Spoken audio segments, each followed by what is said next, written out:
अस्सलाम वालेकुम दोस्तों, मैं थोड़ा वीर नियाज़ अमन। तुम वेख रहे हो मेरा यूट्यूब चैनल नियाज़ अमन 707। जी मेरा दिल दा टुट सानू एक दिहाड़ी टाइम मिलिया सीगा, कोई अगे काम नहीं सीगा पट्ठे ते। असी क्या चलो ये शेवाल दी पिन्ना बोशी भी लवाया जान। असी पहुँचे बख्शन खान। कल असी इनू खिलारे तुहानू मैं वीडियो नहीं बना के विखा सकिया।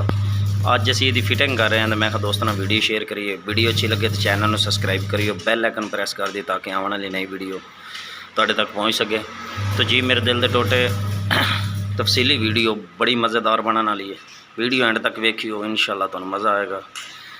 तो आपां किहड़ी चीज़ दी पिन्ना बनाईयां ने वो भी तुहानू दस्सिया जाएगा, किद्दां किद्दां बुश लैने वो भी तुहानू दस्सिया जाणगे, और किन्ने दे आया समान वो भी तुहानू दस्सिया जाएगा।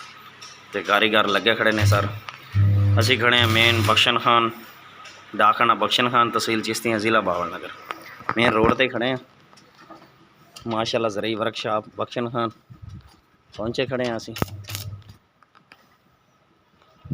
तो सब तो पहले भाईजान ये जेडे बुश ने ये असी खुले करके मोटे तकड़े ला रहे हैं, हैवी ड्यूटी लोहा ला रहे हैं, हैवी ड्यूटी पिन्ना बनाइया ने भी ताकि जेड़ा है ये छेती खराब ना हो। अगे लगे हुए सीगे हल्के बुश, छोटे छोटे बुश। ये वेख रहे हैं बिल्कुल पूरे पूरे बुश सीगे पहले जेडे लाए सीगे असी। पिन्ना बरीक सीगियां, उसकी वजह तो ज़्यादा छेती खराब हो गई। हुण असी हैवी ड्यूटी मोटियां पिन्ना पा रहे हैं, मोटे बुश ला रहे हैं, विचले बुश भी मोटे ला रहे हैं। जेडे पहलियां पिन्ना सीगियां वो भी मैं तुहानू दिखाना। आ पहलियां पिन्ना असी कड्डियां, वेख सकते हैं किद्दां इन्हां शेवल ने वढ़ दित्तियां। दूसरी पिन भी तुहानू दिखाई जाएगी।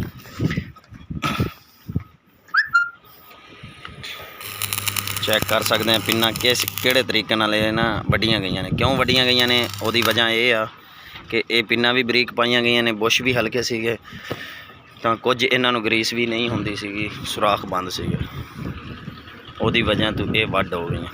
तो असी आ गए सी बख्शन खान पिन्ना लवाउण वास्ते। उस तो बाद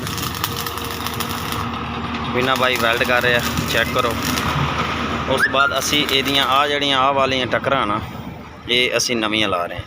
नवीं प्लेटां बाहरली साइड ते टक्करां लग जाणगियां, उहदे नाल ब्लेड जिहड़ा वो सेवा नहीं होएगा, पूरे लेवल ते ज़मीन ते चलेगा। तो मैं कहा दोस्तों नाल वीडियो शेयर करिए।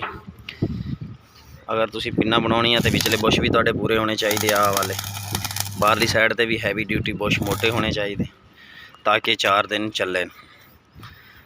तो भाईजान साडा काम पट्ठे दा, पट्ठे ते पक्की मिट्टी असी लोड करते हैं। ਇਹਦੇ ਵਿੱਚ ਸਾਨੂੰ पिन्ना भी हैवी ड्यूटी चाहिए ने, ब्लेड भी हैवी ड्यूटी मोटा चाहिए, तकड़ा ब्लेड 5 सूत्र मोटा हो गया। तो मैं कहा दोस्तों ना शेयर करी, वीडियो अच्छी लगी तो चैनल में सबसक्राइब कर दो, बेल आइकन प्रेस कर दो ताकि आने वाली नई वीडियो तुहाडे तक पहुँच सके।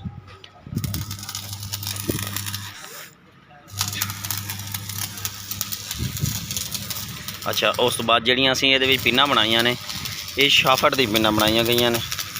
ये बाहर टिक्कियां लाइया गई ने। शाफट जी आ स्टैरिंग की शाफट, टुटी हुई शाफट असी जो कढ़ी आ शाफट असी संभाल ली।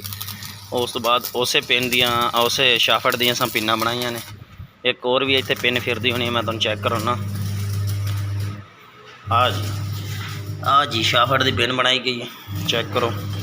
ये उत्ते छोटे जैकां वास्ते बड़ियां पिन्ना पा दी गई, थोड़ी बरीक आ, लेकिन ये जी शाफट की पिन्ना ये हैवी ड्यूटी पिन्ना ने, ये टुटणगियां ने।